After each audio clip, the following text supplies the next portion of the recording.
Piano is a percussion instrument. Technically, we cannot sing on this instrument because after we hit a key, a hammer hits a string, and we cannot really modify that sound much. We cannot make it louder, but we can make an illusion of singing to a certain degree, and piano players who can do that are especially valued among music lovers and classical community. So this requires at least three things: understanding of how to use your body, and not just hands, but actually the whole body might help you tremendously. Understanding principles of phrasing and having a little bit an idea about how people actually sing. So let me address these issues briefly and share with you a couple of useful tips which might help you mastering these principles. And I will use this beautiful Venetian gondola song by Felix Mendelssohn as an example.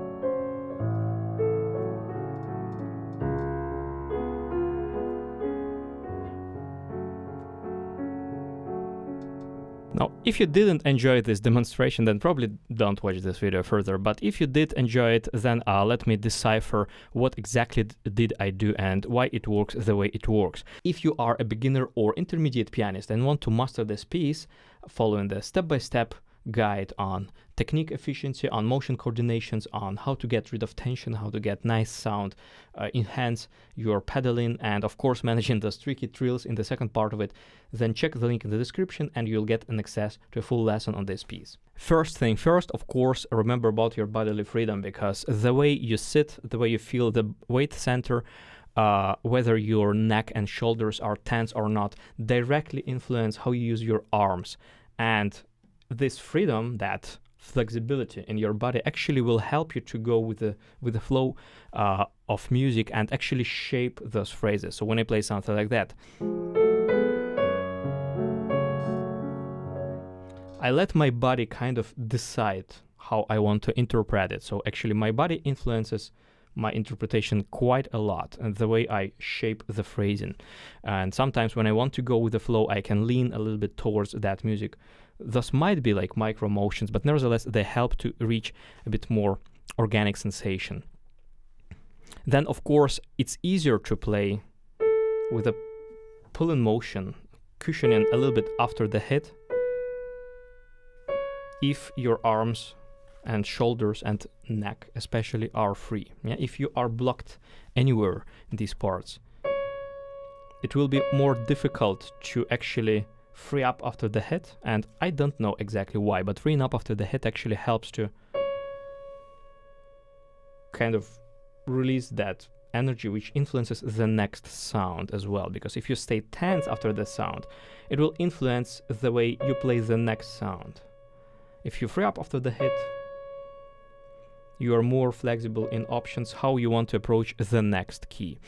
Next thing, very important, is of course phrasing rules. Most of people are familiar with the general rule, which usually people hear first, that whenever the melody goes up, you do crescendo, whenever the melody goes down, you do diminuendo. This is kind of correct, but actually it's kind of wrong as well, because look what happens if we follow this rule here.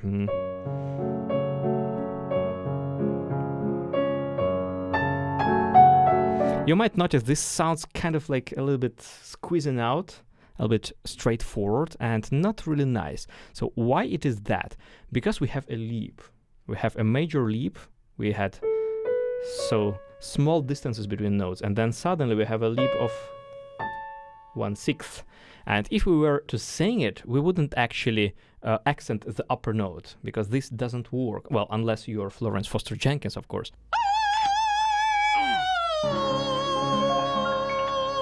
But any decent singer wouldn't actually do that. They would rather support their voice at the bottom note before a leap and reach the upper note on kind of inertia. But here it won't work as well, because look what happens if I support C sharp before A. I end up with a quite ugly accent on the first beat. So what should we do here? I think you already guessed the answer. We have to support not the strong beat C sharp, but the upbeat one.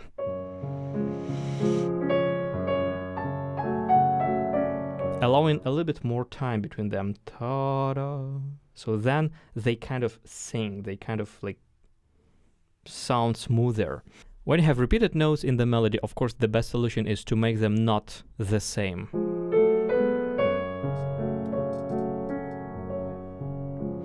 In this spot, it's really great to reach the first C sharp and then kind of fade away in order to return for the next phrase.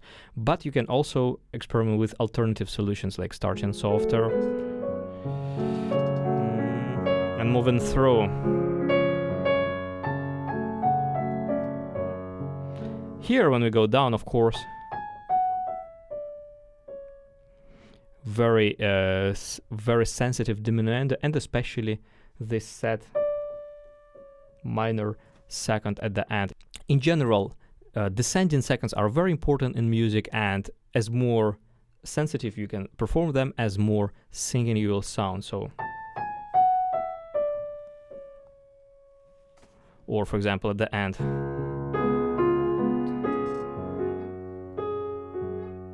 So without hitting the strong beat. Or, for example, contrasts within the melody. So, for example, in bar 17, we have a very expressive bars that has these hairpins, and we know that they mean actually not crescendo diminuendo, but rather rubato, rather expressiveness. So we can use more time, more rubato in this bar, allowing it to blossom a little bit. And the next bar will be suddenly in shadows. So something like this.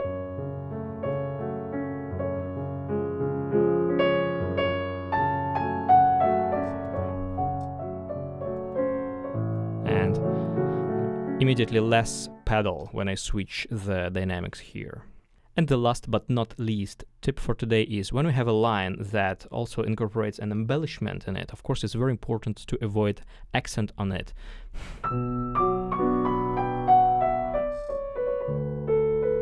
Trying to make it as smooth as possible, and for that, first of all, you don't play such embellishments too quickly, otherwise they might sound too aggressive. And when you approach this embellishment, the previous note before this embellishment, C sharp,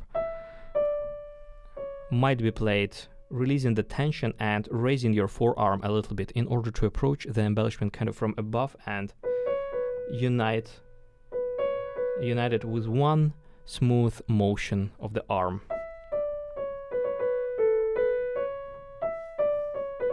Of course, if you do too much of that motion, the result can be exactly the opposite, but nevertheless, freeing up before the embellishment helps to smoothen it, helps to avoid unnecessary drill and harshness on it.